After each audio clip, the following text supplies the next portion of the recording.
Hello, I'm your teacher George. Today I'll be educating you on present perfect tense, when to use it and how to use it.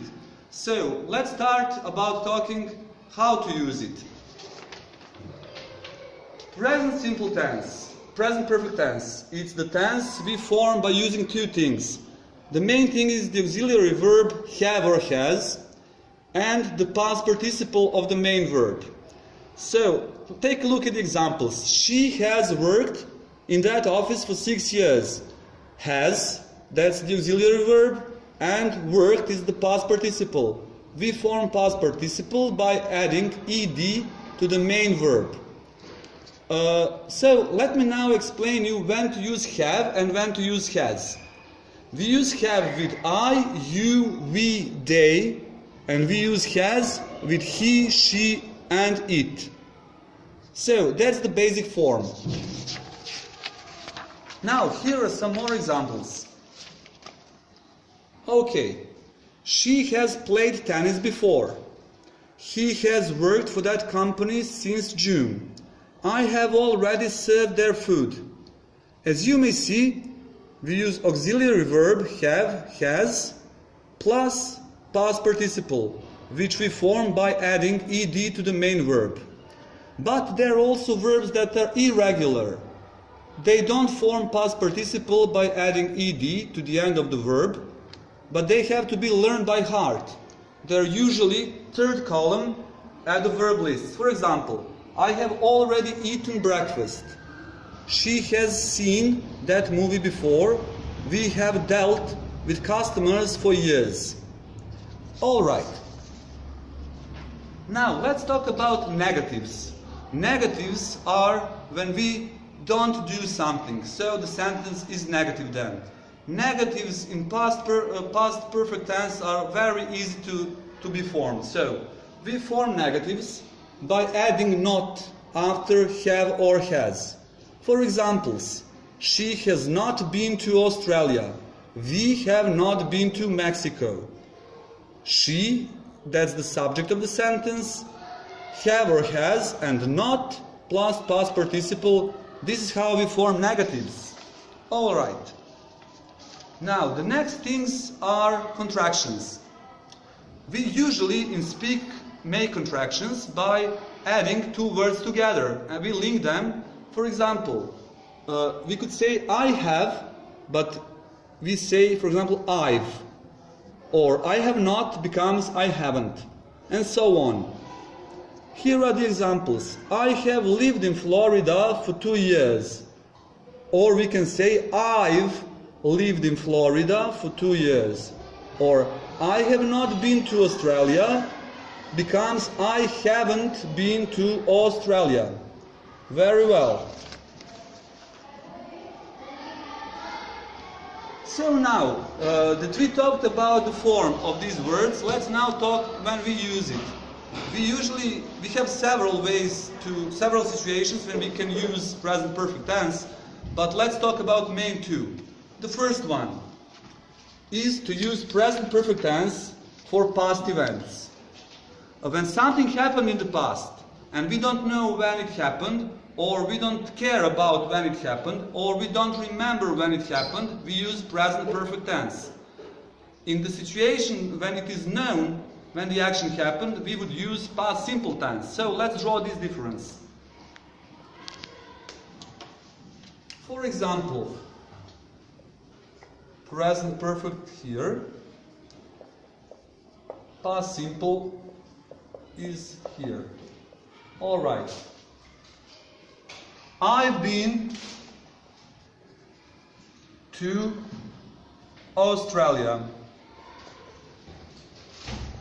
Okay, this sentence doesn't tell us when he went to Australia, but if we say I went to Australia 5 years ago, there is the exact time reference to the action of going to Australia, and that's why we used past simple tense. As I said, the main use of present perfect tense is for actions that happened in the past, for events in the past, but that we don't know the specific time of the event. For example, I've already eaten breakfast. When did it happen? We don't know. It may have happened somewhere in the morning or in the or before lunch, but we cannot tell. She's seen that movie before. I've been to Australia. When did it happen? We don't know. All right, so if you want to make questions, you just have to put this little verb have or has at the beginning of sentence. And now, let's focus on this. Have you ever worked at a job you really loved? Or has she ever worked at a job she really hated? Have they ever played tennis? It's very easy to make questions in present perfect tense, so you just put the auxiliary verb have or has at the beginning of sentence. And the short answer could be yes, I have, or no, I haven't, or yes, she has, no, she hasn't. But let's draw the difference. If we talk about specific time in the past, we won't use present perfect tense. We would use past simple tense. And so look this sentence. When did he visit his grandparents? He visited them last week. So we know that this happened last week. That's why we used past simple tense. Or when did you supervise other people? I supervised other people 2 years ago. We usually use past simple with last week, last year, last month, 2 years ago, 2 weeks ago, etc. Or on Monday, in 1975, in June. So the time reference is clear when the action happened.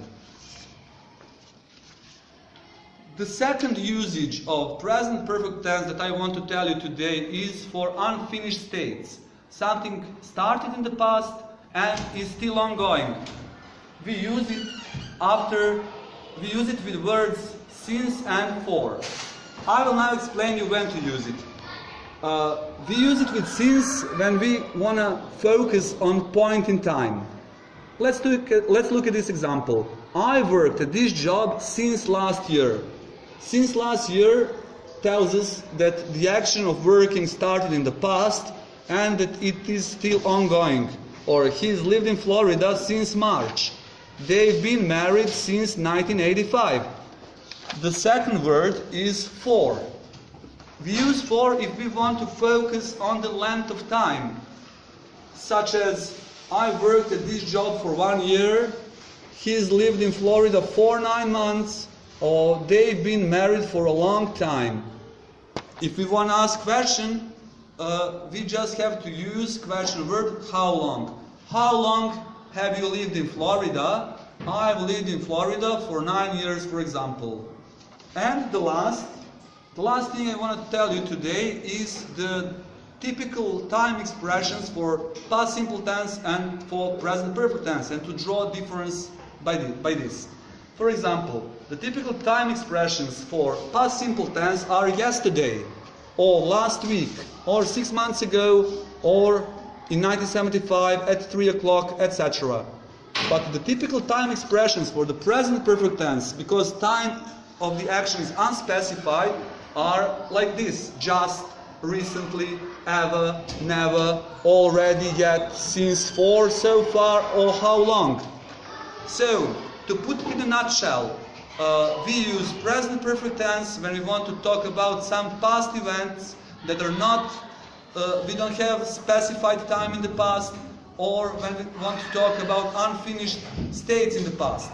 On the contrary, we use past simple when we want to talk about actions that finished in a definite time in the past. So that's the main difference. Thanks for joining me in this brief tutorial.